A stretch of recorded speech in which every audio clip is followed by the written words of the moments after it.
Action. Good morning, Mr. Bora. Yeah, good morning. Welcome to the Pune chapter Jito meeting.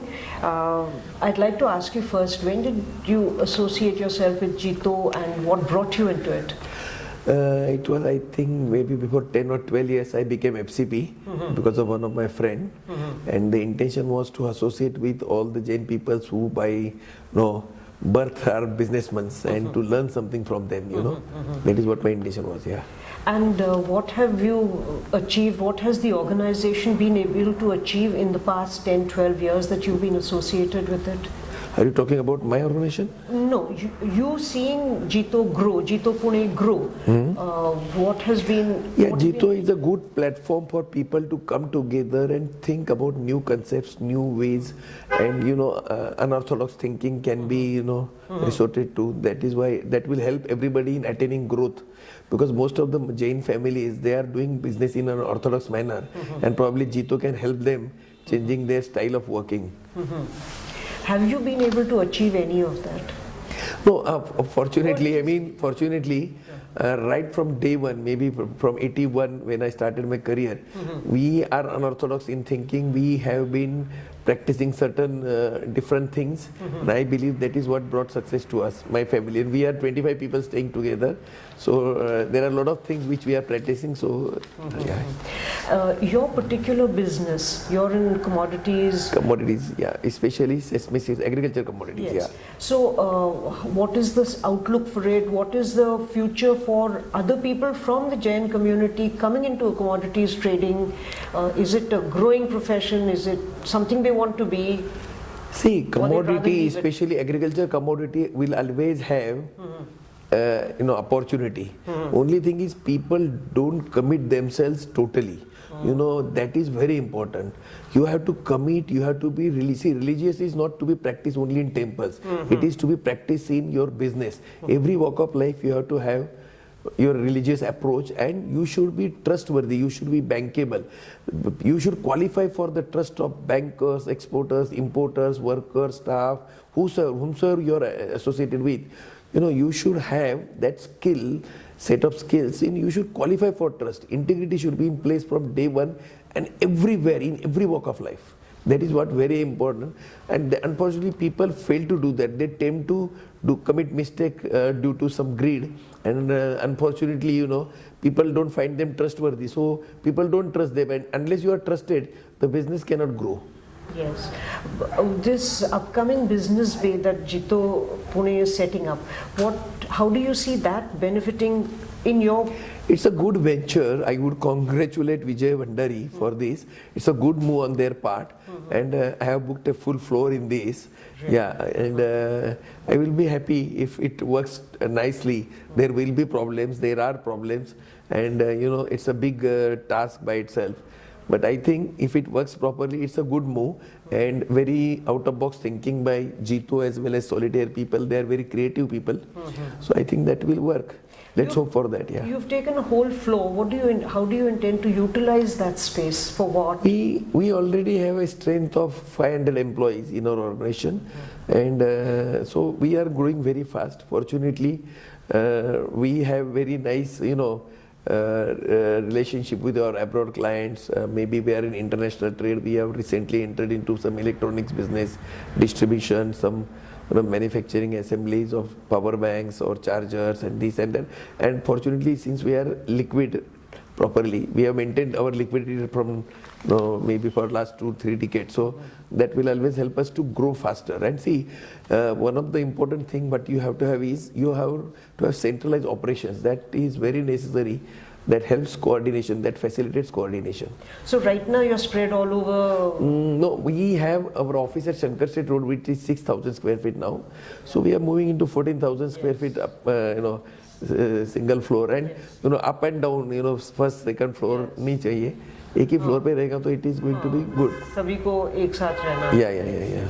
So you have a huge focus on financial wisdom, planning, liquidity, ensuring ethics, integrity. Would you like to talk about any of those? See, unfortunately, most of the people are opportunists in life. Okay.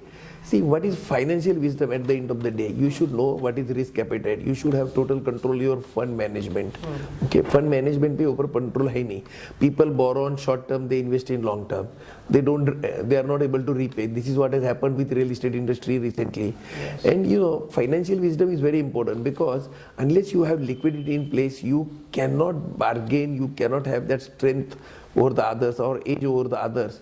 While dealing with people, you know, so financial wisdom, especially when it comes to business, keep proper relationship. Now see, we are borrowing at 3% from bankers.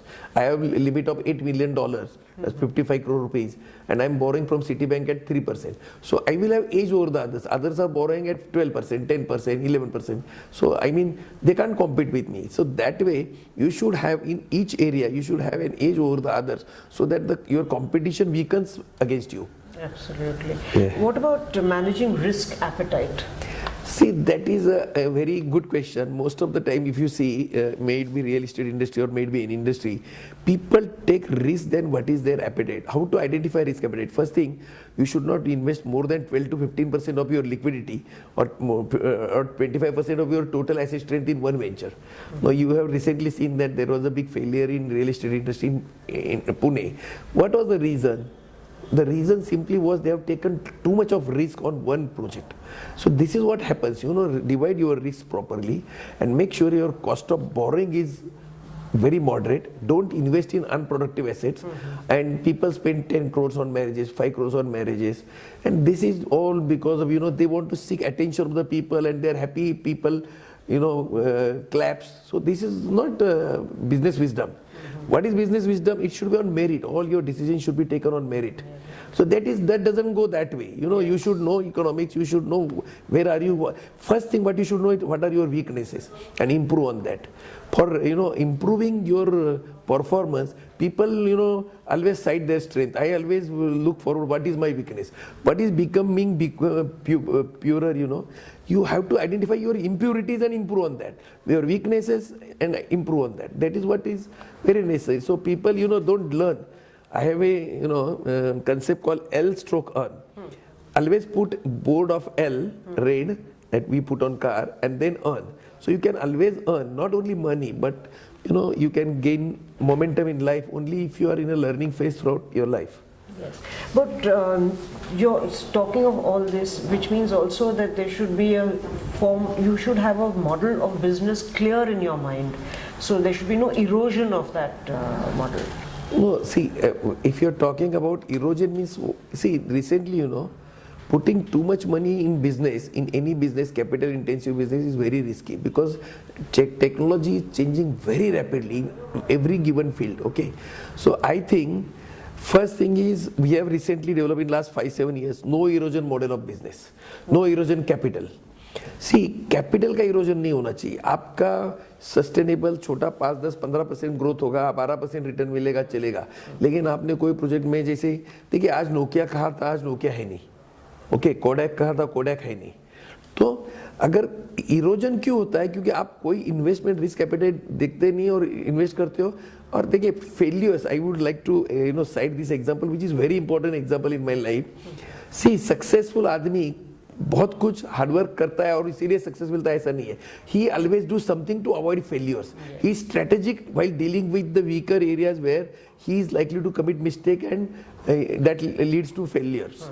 सो वहाँ पे अपने का importance बहुत जरूरी है. जैसे देखिए एक बच्चा चलता है तो लोग बोलते हैं मुझे मेरा बच्चा चलना सीख गया. बच्चा चलना कभी नहीं सीखता है. ये अगर आप कैटेगरिकली देखेंगे तो बच्चा चलना कभी नहीं सीखता है. बच्चा चलता है, गिरता है और एक स्ट्रेटेजी डेवलप करता है, एक स्किल डेवलप करता है कि कैसे नहीं गिरना है. और वो जब सीखता है कि अभी मैं गिरते गिरते गिरते संभलना सीख जाता है, तो लाइफ में सक्सेस कभी मिलता नहीं है. लाइफ में आपको जो भी करना है, अटेम्प्ट करना है, फेलियर्स अवॉइड के लिए करना है. वो बच्चा कभी भी सीखता है कैसे नहीं गिरना, ये सीखता है. और रेसिडुअल क्या है? तो चलना है. चलना कोई सीखता नहीं है, कैसे नहीं गिरना ये सीखने की बात है. तो वैसे ही लाइफ में, बिजनेस में आपको वीकर एरियाज पे ध्यान देना चाहिए. फाइनेंशियल रिस्क हो, मैनेजमेंट हो, प्रोफेशनलिज्म हो, कहीं पे भी आपने वीकर एरिया ढूंढे वहीं उस पर इंप्रूव करिए। और सबसे बात, आज जो भी फेलियर्स आ रहे हैं, financial lack of financial wisdom is the basic reason. They are very, I would say, greedy when it comes to taking decisions. मुझे ये प्रोजेक्ट करना है, ये करना, वो करना, and that is influenced by your ego या राइवलरी या जेलसी, कुछ होता है, फिर वो किसी के साथ रेस में रहते, कुछ करते, बड़ा प्रोजेक्ट करते और फेल हो जाते हैं। तो इरोजन ऑफ कैपिटल भी होता है and it leads to disasters effects. So how do you retain success?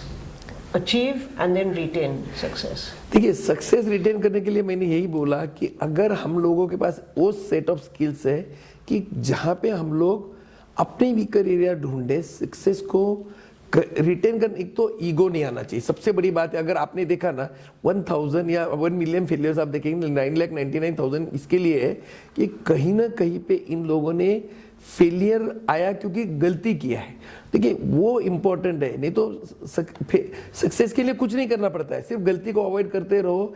हम कहाँ पे वी मेक कमिट मिस्टेक, वो एरिया अवॉइड करते रहो और उस पर बहुत स्किलफुली ध्यान दो, तो आपको सक्सेस आपके पास रहेगा। सक्सेस इरोजन से ही सक्सेस जाता है। जनरली सक्सेस जाता है तो क्या होता है, अगर बड़ा कोई भी कंपनी सक्सेस जाता है तो क्या होता है, इरोजन होता है, और कोई गलती आदमी कर देता है, बड़ा झटका लगता है बड़ा, और आदमी उखड़ जाता है। तो ये जो बातें हैं हम लोग बिजनेस में बोलते हैं, तो इसके लिए सक्सेस रिटेन करने के लिए यही पे आपको कंसंट्रेट करना पड़ेगा।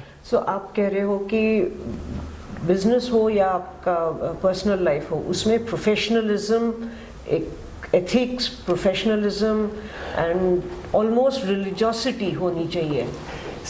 लोगों का मिसकंसेप्शन है कि रिलीजियस में टेम्पल में जाना, 15 मिनट प्रेयर करना, शाम को 15 मिनट प्रेयर करना, वो रिलीजियसनेस नहीं है। हमको रिलीजन की जरूरत है ही नहीं अगर आप जिंदगी में सच्चे हो, किसी को आप मन नहीं दुखा रहे हो। See what is religious, you know, what ever you don't deserve, don't Dzire. That is very simple definition of. अगर आप कुछ डिजर्व नहीं करते हो, डिजायर मत करो, तो उससे क्या होता है, you are abiding all the rules of the religion. So उससे आप रिलीजियसनेस, लोगों को लगता है कि बिजनेस में रिलीजियस नहीं होता है, दुकान पे आके बैठेंगे तो मंदिर में, धर्म मंदिर में रह गया, यहाँ कुछ रहा नहीं, तो ऐसा नहीं होता है। आपको धर्म जिंदगी के हर वॉक ऑफ लाइफ में रिलीजियसनेस चाहिए। रिलीजन इज नाउन हम लोग वापरते हैं, religiousness is a habit, you know, किसी को फंसाना नहीं है, किसी का गलत काम करना नहीं है, किसी को इंटेंशनली कुछ करना नहीं है। तो ये बातें अगर बिजनेस में भी आप रखेंगे तो all peoples around you will trust you, और तभी आपका बिजनेस मल्टीपली ग्रोथ होगा। अभी मैं बता रहा हूँ कि हमारा बिजनेस इतना फास्ट ग्रो हो रहा है कि हम लोग वो ग्रोथ के अपॉर्चुनिटीज ये नहीं कर रहे, सीज नहीं कर पा रहे हैं, क्योंकि इतने अपॉर्चुनिटीज है। और हमारे आफ्टर बिकमिंग रिलीजियस ना, तो आपके other side of the table कोई होता ही नहीं है, जो भी है this side of the table है। This is very important, you don't have anybody on the other side of the table. उनसे गलत बिहेवियर ही नहीं करना है, वो सब अपने सपोर्टर्स बन जाते, वेल विशर्स बन जाते, और they facilitate our growth. So you're saying human resource management is also very critical in all of this. That is very important question. See, we always when you learn BCom, MBA, ये वो, तो वहाँ पे 4M एक theory होता है। What is 4M? Money, machine, material और man. तो ये 4 यम होते हैं कोई भी चीज करने के लिए। अभी 3 यम जो है, मनी, मशीन और मटेरियल, ये होते हैं पैसिव। ये कुछ अगर 1.5 साल पड़ा रहा मटेरियल तो पड़ा रहेगा, पैसा 2 साल बैंक में पड़ा रहा तो पड़ा रहेगा। उसका इफेक्टिव यूज कौन करने वाला है? Manpower. Let me tell you, मेरा ऑर्गेनाइजेशन में इतना अच्छा मैन पावर है, क्वालिटी मैन पावर है, कि वो सभी ये 3 रिसोर्सेज का अच्छा यूज करके मुझे ग्रोथ लाता है मेरे ऑर्गेनाइजेशन में। हम लोग मैन पावर के ऊपर कॉन्सेंट्रेट करना चाहिए। हमारे यहाँ क्या होता है, सैलरी ड्राइवर को 12,000 देना, क्यों 15,000 क्यों चाहिए उसको, क्या जरूरत है 12,000 में मिल जाए। अच्छा मैन पावर दो, उसको प्रॉपरली रिवॉर्ड करो, उनको लाइफ टाइम सिक्योरिटी दो, आपके खर्चे फालतू कम करो। शादी में 10 करोड़ खर्चा करने में क्या मतलब है? उससे अच्छा अपने यहाँ बेटे को मोबाइल 1.25 लाख का देते हैं, और ड्राइवर का बेटे के लिए 5,000 रुपये मांगेगा तो नहीं देते। तो उसको समझता है कि आप लोग क्या कर रहे हो, 1.25 लाख रुपए का बेटे के लिए मोबाइल लिया और मेरे स्कूल के लिए बच्चे के लिए 5,000 रुपये नहीं दे रहे, तो उसका पहले केयर करो। मेरे 300 लोगों के लिए मेरे यहाँ पे स्टे है, मेरे ऑफिस में रोज 30 लोगों का खाना बनता है, तो ये आप उनको दो। मुझे कहना क्या है कि आपके खर्चे कम रखो, बी मॉडरेट, मॉडेस्टी लाइफ में रखो, और उससे क्या होगा आपको कि लोगों के ऊपर आपका रिलेशनशिप लोगों के साथ जो है और बेहतर होते जाएगा। उनकी केयरिंग रहो, आपके ऊपर वो डिपेंड है उनका लाइफ। नहीं जी सकते 15,000 में 20,000 में। तो हम लोग तो बहुत नए नए एरियाज रखते हैं। से फॉर एग्जांपल हम लोग सैलरी के बाद एक 25 तारीख को एक 1500-1200 रुपये एक्स्ट्रा देते हैं स्टाफ को, एक कुछ नहीं, लेकिन क्योंकि 20 तारीख को उसका पैसा पूरा खत्म हो चुका है, अभी 25 तारीख को ही don't I mean as obligation नहीं मेरा कुछ, लेकिन मैं 1200-1500 रुपये देता हूँ, उसका एक हफ्ता आराम से गुजर जाता है, जो वीकेंड में मंथ एंड में सॉरी होता है उसका। तो देखिए अलग अलग प्रैक्टिस करने पड़ेंगे, हम लोगों को मैन पावर का अच्छा यूज करना पड़ेगा। मैन पावर ही आपको सक्सेस लाएगा, क्योंकि 3 तो पैसिव है, ये चौथा ही बहुत एक्टिव है और उसको हम लोग बहुत अच्छी तरह से यूज कर सकते हैं। तो आप एक्चुअली आप ऐसा जो आपका एग्जाम्पल है, जो आप जो करते हैं धर्म में जो लिखा, किताबों में जो लिखा है, वो एक्चुअली आप प्रैक्टिस कर रहे हो, तो ये कितना मुश्किल है औरों ने प्रैक्टिस करना?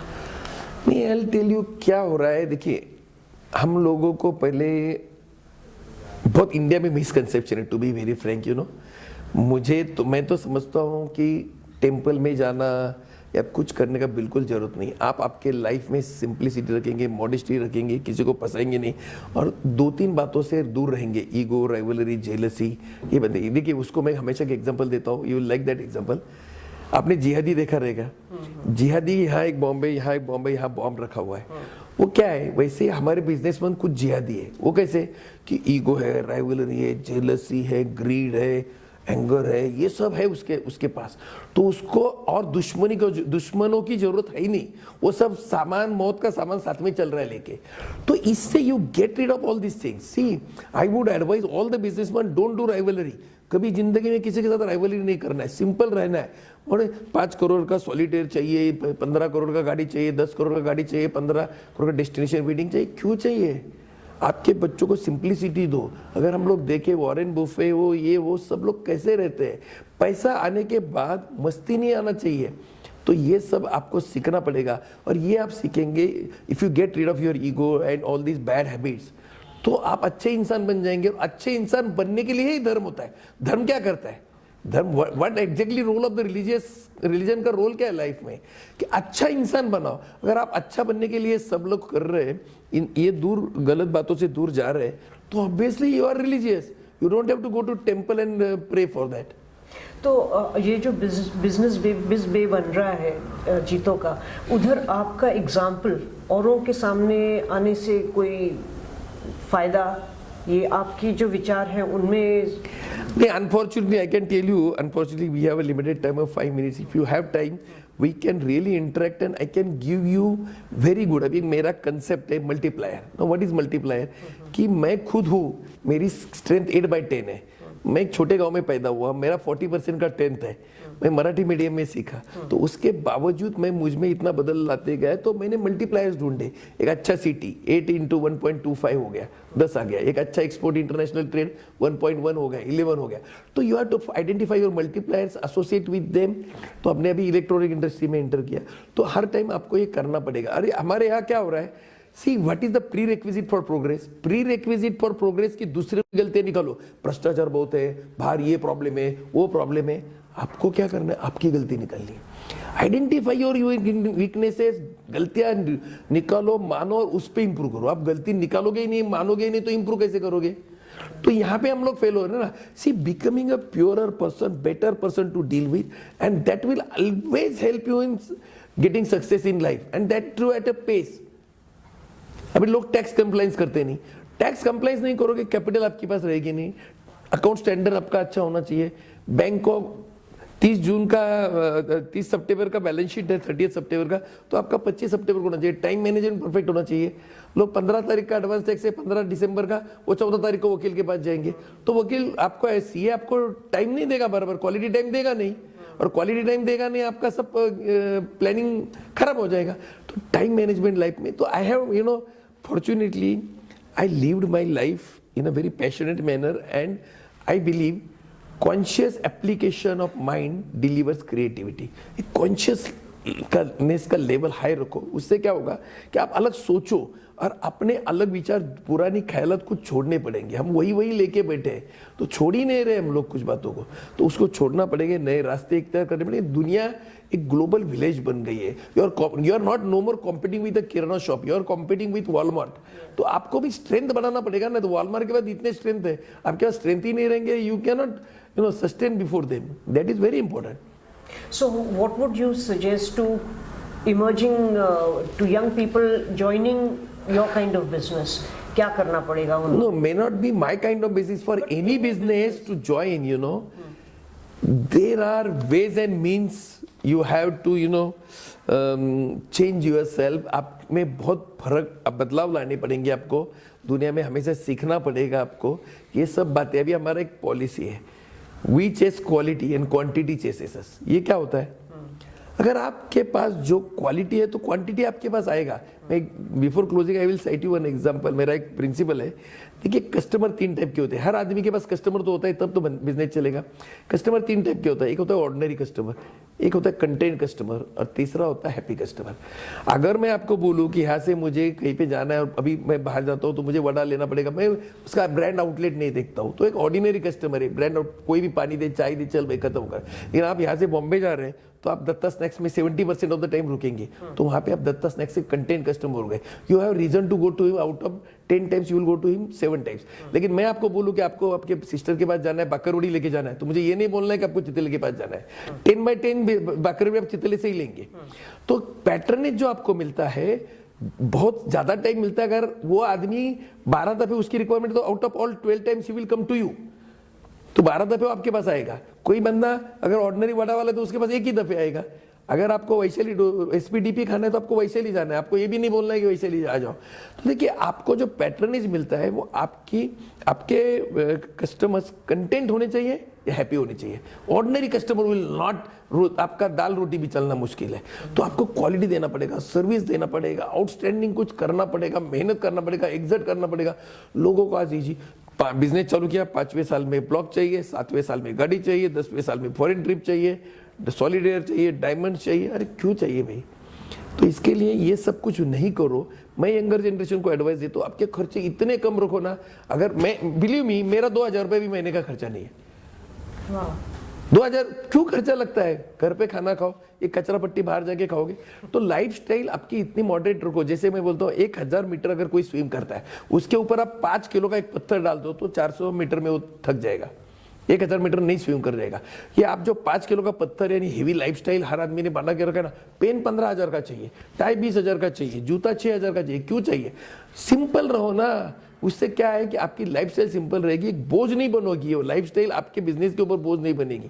तो आपको कंटिन्यूअसली कमाने के लिए फिर खर्चा ज्यादा, इसके लिए मेहनत करो, फिर ग्रिड आता है, फिर मुझे ये करना है, वो, ये कुछ नहीं करो। आप स्विम कर रहे हो, स्टे लाइट, कुछ वजन कम रखो अपना, पत्थर मत रखो ये लाइफस्टाइल का ऊपर, तो आप 1000 मीटर के 1200 मीटर स्विम कर जाओगे। धन्यवाद। आपके बहुत थॉट प्रोवोकिंग विचार हैं, जिससे and this not very difficult to bring into practice. Yeah, it is not difficult. Only thing is हम लोग बदलना नहीं चाहते ना। We are very rigid by nature. We all became rigid by habits, nature। तो वो बदलने की बहुत आज जरूरत है, ऐसा मुझे लगता है। Thank you. Yes, thank you.